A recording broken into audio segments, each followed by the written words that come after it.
Muy buenas tardes y bienvenidos a Dando Caña en este día tan especial en el que vamos a hablar profundamente del aborto, pero no solo de ello, vamos a hablar de otros asuntos, vamos a hablar del rey, porque hoy la Casa Real ha hecho pública cuánto cobra el rey. Vamos a analizar cuáles eran los emolumentos del monarca en el año 1978, que eran los últimos datos que conocíamos sobre su salario, y cuánto cobra a día de hoy. Veremos cuánto ha incrementado. También hablaremos del Partido Socialista, de la gran crisis que está viviendo. Nos iremos también hasta el Partido Popular para saber cuáles son las medidas difíciles que le va a tocar al partido de Rajoy tomar este viernes. Y hablaremos, como les decía, del aborto, una lacra social, de las agresiones pro vida que ha habido esta mañana. Entrevistaremos a Jesús Poveda, a gente de Hazte Oír, movimientos pro vida, todos ellos. Analizaremos la carta contra el aborto que escribió el expresidente de Uruguay, el señor Tabaré Vázquez, sobre el aborto y cuánto dinero mueve el aborto, este negocio que, pese a que es una lacra, muchos de los centros abortistas se lucran con ello. Analizaremos todo esto de la mano de Albert Rivera. Buenas tardes. ¿Qué tal? Buenas tardes. ¿Qué tal por Madrid? Bien recibido siempre que viene, ¿no? Pues sí, la verdad es que es necesario y además agradable estar por aquí. Además, estos días de fiestas es bonito también estar en Madrid. Vamos a hablar hoy de muchas cosas de Cataluña, no lo hemos puesto en el pizarrín, pero por ejemplo, un nuevo spot publicitario que han hecho las juventudes de un partido independentista. Sí. Hablaremos también de esa nueva ley, ¿no?, que nos explicará, supongo, de las consultas, referéndums ilegales o no.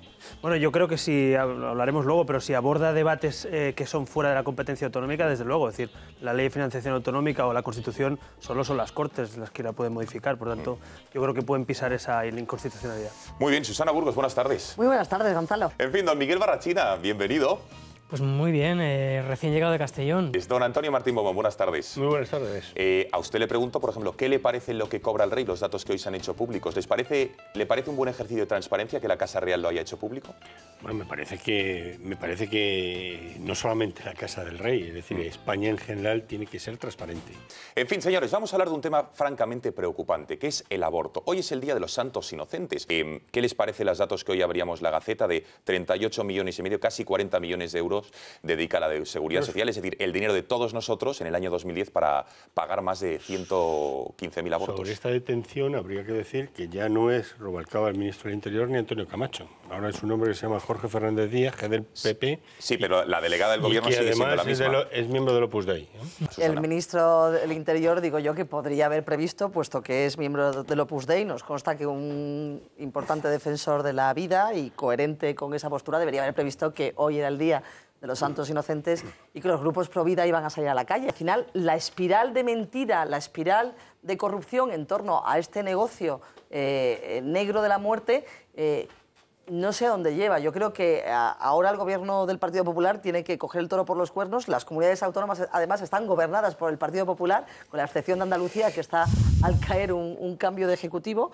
Y eso hay que poner definitivamente negro sobre blanco, porque así no se puede continuar. Es que no te dan un dato, no te lo dan. Sí, una opacidad brutal. Albert. Yo creo que lo primero, dos cosas o dos errores de la legislatura anterior y del gobierno anterior. Primero, pone en marcha una ley de un tema que había sido consensuado en su día y se había aceptado socialmente, una despenalización. Por tanto, eso quiere decir que había penalización y que es un delito el aborto, y había puesto unas excepciones concretas. Alguna de ellas, cajón desastre, como también se vio, es cierto. Y entonces este gobierno toma la delantera, por decirlo de una manera, y sin tener un consenso social, ni con la mayoría parlamentaria, ni un apoyo del principal partido de la oposición, tira adelante un proyecto con un concepto que yo creo que es el grave error conceptual de eso, que es llamarle derecho.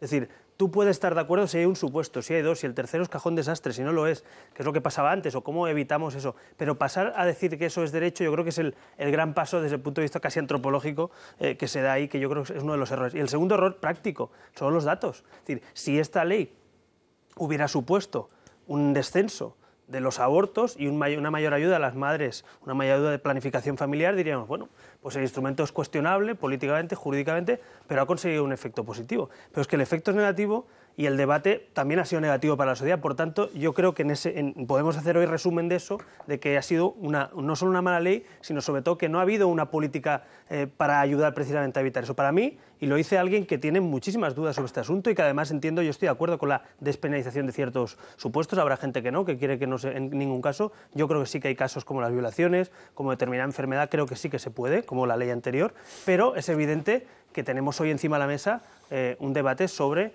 el fracaso social que supone que la sociedad vea eso, digamos, de una forma casi ajena.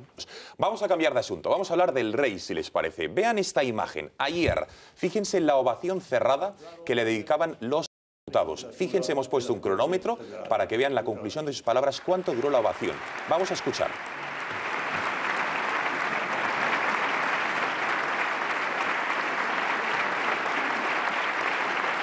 Y hoy, a día de hoy, ya lo han visto, que cobran esos 292.000 euros al año, 140.000 euros brutos. No sé, señores, hablamos al comienzo del programa, ese pequeño titular que le pedía a don Antonio Martín Beaumont sobre si este ejercicio de transparencia de la Casa Real era positivo. No sé si les ha llamado la atención algo. Sí, bueno, francamente a mí es que la retribución del rey me parece absolutamente insignificante. Yo recuerdo cuando Obama, que no es monárquico, sino que preside una república, llegó y Zapatero intentaba llamarle por teléfono y Obama no se ponía, que fue el propio Obama el que invitó a su casa al rey de España. Es decir, 140.000 euros de retribución bruta, que es lo que cobra cualquier directivo de cualquier mediana empresa, mucho menos la 10ª parte de lo que cobra cualquier directivo de un gran banco español. Eso es lo que hubiese pagado cualquier empresario del mundo por ir a fotografiarse con Obama. A mí me viene a la cabeza aquella canción de Bob Dylan de The Times Are Changing, los tiempos están cambiando. Porque yo creo que estamos viendo unos momentos en España que la crisis económica está haciendo aflorar un valor, que es el de la transparencia, el del control del gasto público, el de cuestionarse hasta el último céntimo. Y esto que ha hecho el rey ahora, por la crisis Urdangarín, sin duda, pero también los partidos políticos tenemos que tomar buena nota, los representantes públicos, lo que el rey le pedía el otro día a los senadores y diputados, yo creo que lo veremos en el tiempo como un punto de inflexión. Es decir, algo está cambiando y esta crisis hace que cualquier ciudadano español ejercite su derecho a saber cuánto nos cuestan las cosas. Y eso es bueno, eso es sano y es necesario. Ahora bien, yo creo que esto llega también tarde. Llega tarde porque llevan 32 años de democracia y ha venido forzado por una crisis, no nos engañemos, de posible caso de corrupción de su yerno, ¿no? Entonces, sepamos cómo llega. Tampoco los partidos políticos en el Congreso y las Cortes habían hecho un ejercicio de enmienda a los presupuestos ni unas partidas donde esto se pudiera especificar. Es decir, los partidos también tienen su parte de responsabilidad en que no haya pasado hasta ahora. Pero a mí sí que pienso al final que el dinero que cuesta la Casa Real, y lo dice alguien que yo no me considero monárquico, pero sí que creo que el coste, para quien sepa cómo funciona un Estado y lo que cuesta una jefatura de Estado, es bajo, comparado con cualquier monarquía europea, comparado con la presidencia de la República Francesa. Es decir, es bajo, y es bajo por el coste, no es caro porque te sale a cuenta. Yo creo que el gran problema que tiene la monarquía es de legitimidad, lo saben, de legitimidad en tanto en cuanto hay muchos ciudadanos que no vivieron la transición, que han nacido en democracia y que se preguntan por qué alguien, por ser heredero de una casa determinada, va a ser jefe de Estado, y eso lo deben suplir, deben ir ganándose a la gente con transparencia, profesionalidad. Va a pasar cuando, tarde o temprano, pues el príncipe tenga que tomar posesión en su día, cuando llegue, pues de la corona, y creo que ahí va a haber un debate interesante de nuestra generación, de la gente que hemos vivido en democracia, y creo que legítimo también y sano. Ahora hay que ver si somos maduros para abordar ese debate sin demagogia, sin victimismos y sin las dos Españas otra vez, ¿no? La Generalitat de Cataluña se asegura una consulta sobre el pacto fiscal. Ayer el gobierno presidido por Artur Mas dio luz verde al anteproyecto de ley de consultas populares, que permitirá convocar referendos no vinculantes sobre cualquier tema, también sobre la independencia de Cataluña. La nueva norma llega tras el no de Ciu a la investidura de Rajoy y un año después de la toma de posesión del propio Mas como presidente de la Generalitat. La ley, que iniciará ahora su aprobación parlamentaria y que ya cuenta con el respaldo de Esquerra Republicana y de los ecosocialistas, establece que en vez del censo electoral pueda utilizarse el padrón municipal. Pero más allá de tecnicismos, el proyecto nace cargado de simbolismo político por el pulso que el Ejecutivo nacionalista mantiene con el Gobierno central por el pacto fiscal. Si Mariano Rajoy cierra definitivamente la puerta de la reforma fiscal hasta que pase la crisis, la consulta popular se convertirá en un peligroso instrumento de presión política. ¿Será este el primer gran desafío procedente de Cataluña al que deberá enfrentarse Rajoy? Bueno, tenemos un político catalán en la mesa, con lo cual le daremos paso en el último lugar. Así que, Antonio, Susana, no sé qué les parece, los no políticos de esta barra del bar, ¿qué les parece que a partir de ahora en Cataluña se puedan convocar referéndums no vinculantes sin el permiso del Estado? Bueno, a mí me parece que, vamos a ver, a mí me parece que el referéndum está perfectamente tasado quién tiene las competencias de convocatoria del referéndum, y no es un asunto menor, ¿no? Está provocando a Mariano Rajoy de una manera muy clara y evidente, ¿no? El otro día en la investidura resulta que votaron en contra. Luego el señor Durán Lleida elogió la figura del nuevo presidente del Gobierno. Es un poco, cabe preguntarse a qué juegan en Convergencia y Unión. Como ya el capítulo de la agonía financiera, pues por la mañana le acucia y por la tarde se siente liberado, pues da, como con las embajadas y demás, otra vueltita de tuerca al gasto público. Así, en gastito a gastito y referéndum a referéndum, errando en todos ellos, pues han llevado a Cataluña, que siempre fue referente en España de crecimiento y de desarrollo, pues a la cola. ¿Qué creen que habrá votado el Partido de Ciudadanos sobre esta ley? ¿Que sí o que no? Vamos a preguntárselo a su presidente. Albert, ¿qué votó Ciudadanos? Primero que llegue. ¿Qué va a votar? ¿Qué va a apoyar? Un proyecto del Gobierno aprobado ayer va a llegar al Parlamento y, evidentemente, hoy le pedía justamente pues, analizar el texto desde el punto de vista jurídico, porque yo tengo dudas de que sea constitucional. Creo que si se hace referencia expresa a poder preguntar sobre todos los temas, evidentemente es inconstitucional, porque, como decía Antonio, pues hay una parte de competencias autonómicas y una parte de competencias del Estado, y por tanto no puede preguntar sobre temas que no son de su competencia. Pero al margen del instrumento jurídico, que yo creo que puede ser inconstitucional, aquí hay un debate de fondo que yo no sé si alegrarme o no, pero es que en el fondo es necesario que el conjunto de españoles sepan que el problema próximo que tiene España en los próximos años se llama problema territorial, se llama un problema de secesión y de enfrentamiento. Y eso, que se ha llevado siempre al País Vasco por el debate de ETA y por el terrorismo y tal, no hay gente que todavía no se quiere dar cuenta que en Cataluña, con este tipo de instrumentos, lo que se quiere es un traje a medida para que CiU pueda presionar y conseguir lo que quiera del gobierno de turno, sea del PP o del PSOE. Y ahí, evidentemente, se verá ahora la cintura y la firmeza de este gobierno. Ahora no hay excusa, ya no está Zapatero. Y ahora, si hay una ley inconstitucional, tendrá que ser el socio de Rajoy en Castelldefels, o ya veremos si en Barcelona o en los presupuestos de Cataluña, es decir, el CiU. Veremos si ahora son socios o si se pelean, ¿no? Pero evidentemente yo lo que... Pero un momento, Albert, en el gobierno nacional no está atado de pies y manos el Partido Popular como está Zapatero. No necesita CiU ni a ningún partido independentista. Más grave me lo pones. Está... Pues con más razón no tiene que hacer caso a este tipo de presiones, ¿no? Porque Zapatero está en minoría, pero es que Rajoy tiene mayoría absoluta. Claro. Pero yo lo que le pido a Rajoy no es que mire hacia otro lado, sino que actúe. En Cataluña no se cumple la Constitución en el sistema educativo y se sabe, y el PP está pasando literalmente de exigir eso ahora mismo, porque ahora interesa pactar con CiU, y eso lo estamos explicando y denunciando cada día, y eso es necesario porque es un problema de Estado, como decía Antonio, es decir, esto nos va a todos, es soberanía, son derechos y libertades, es Constitución. Entonces yo lo que creo que con esto lo que se busca es, el siguiente escenario, le meto la presión al Gobierno de España, le digo que voy a hacer un referéndum, si es ilegal, victimismo, ya me va bien, manifestación, victimismo, y si me lo dejan hacer, preguntándole a la gente si lo que quiere es dejar de pagar impuestos, pues supongo que pueden sacar en mayoría, ¿no? ¿Qué quiere usted? ¿Quiere el cupo vasco? Hombre, pues sí, ponga un par de ellos, ¿no? Claro. Es decir, evidentemente, ¿quién va a decir que no? Pero eso no es soberanía de la comunidad autónoma catalana, eso es soberanía de todos los españoles, y todos los españoles debemos, en todo caso, ser preguntados si el gobierno lo quiere, ¿no? Claro. Por lo tanto, yo lo que veo es un pressing, un problema político al frente, y Convergencia y Unión, no os quepa la menor duda, yo lo veo cada día en el Parlamento de Cataluña, tienen el objetivo de la independencia, lo han dicho ya, es que no lo digo yo, lo ha dicho Artur Mas, lo ha dicho Trías, y lo que pasa es que lo quieren a plazos, es decir, poco a poco, referéndum, presión, para tener una mayoría que al final culpe, como ese vídeo que hemos visto, de España nos roba, ¿no? Es que mientras en el resto de España estamos absolutamente preocupados por el tema de la crisis económica, y estamos...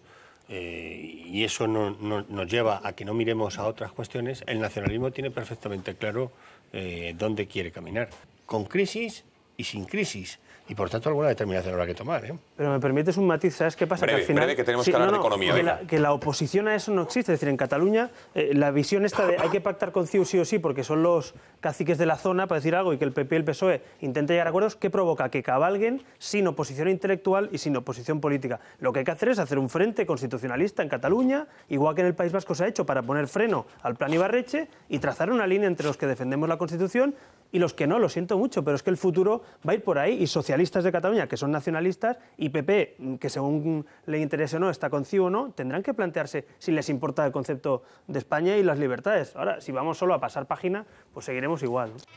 Afaita, Hizo odio, afana, pero s'apodera, dicho, s'apropia, rabassa, arranca, Fíjense que está traca, sisa, enumerando una serie de defrauda, adjetivos desfalca, como desvalisa, desfalco, despulla, escatima, sustraer, estafa, usurpar, furta, lleregueja, poleix, pren, pispa, rapinya, saqueja, sostreu. pispar, sustraer, como les digo, en fin, y finalmente le lanzan un mensaje a la presidenta del Parlamento catalán, señora de Gispert. España no roba esos 22.000 millones de euros al año, no sé si son 60 millones al mes, en fin, efectivamente, otro nuevo vídeo de mentiras, de manipulación de que España roba a Cataluña. Albert Rivera, ¿qué le parece cómo lo califica y qué le parece? Pues a mí, como este señor, se me ocurren muchísimos, ¿no? Odio, xenofobia, enfermedad, muchos, ¿no? Pero Mentira, ¿no? Mentira, manipulación, se me ocurren muchos como al cómic. Pero básicamente yo creo que esto lo que fomenta y lo que busca es el odio. Aquí lo que se busca es que en una situación de crisis económica, que los catalanes están sufriendo recortes precisamente por el despilfarro del nacionalismo, por lo que el nacionalismo supone que es crisis siempre en cualquier lugar, ahora la culpa es del resto de españoles, que son los culpables de los males de Cataluña. Esto el nacionalismo lo ha utilizado a lo largo de la historia y normalmente acaba bastante mal. Yo espero que no acabe como en otras ocasiones, pero normalmente acaba bastante mal y desde luego nosotros fuimos los que, como sabrán, pues denunciamos la utilización de este concepto de España no roba ante la mesa del Parlamento. Se nos dio en primera instancia la razón, porque evidentemente eso genera odio y enfrentamiento, pero finalmente se bajaron los pantalones literalmente y lo pueden decir cuando quieran y como quieran. Hay libertad de expresión para generar odio desde el Parlamento de Cataluña. Este mensaje cala, es decir, los ciudadanos de Cataluña ahora tienen la sensación de que España le roba, como dicen todos los partidos independentistas. Bueno, al final la lluvia, esto es como la lluvia fina, al final no te das cuenta y va calando, ¿no? Es decir, claro, si tú tienes a la televisión pública lanzando mensajes de este tipo, amparando este tipo de discursos, el Parlamento, que lejos de llamar la atención a quien genera odio, le dan paro. Si tienes al partido que gobierna, el consejero de Economía ya haciendo este discurso directamente, hablando de expolio y de robo del conjunto de españoles a Cataluña. Si Durán Lleida dice que los andaluces no trabajan, es decir, ese discurso al final va calando en todo el mundo, no, en una parte, pero claro, esa parte normalmente es la que está puesta en política, la que participa ese establishment catalán que domina la sociedad catalana. El discurso xenófobo y racista siempre ha sido igual. Efectivamente. Es decir, identificar a un enemigo. Bueno, nos tenemos que ir, ya hemos despedido a Miguel Barrachina, que tenía otros compromisos que cumplir, así que Albert Rivera, Susana Burgos, Antonio Martín Bobón, muchísimas gracias a los tres por haber estado aquí en Dando Caña. Nos despedimos, les dejamos con el telediario y mañana regresamos, ya lo saben, puntualmente aquí en Dando Caña a la 1 de la tarde. Gracias por su confianza.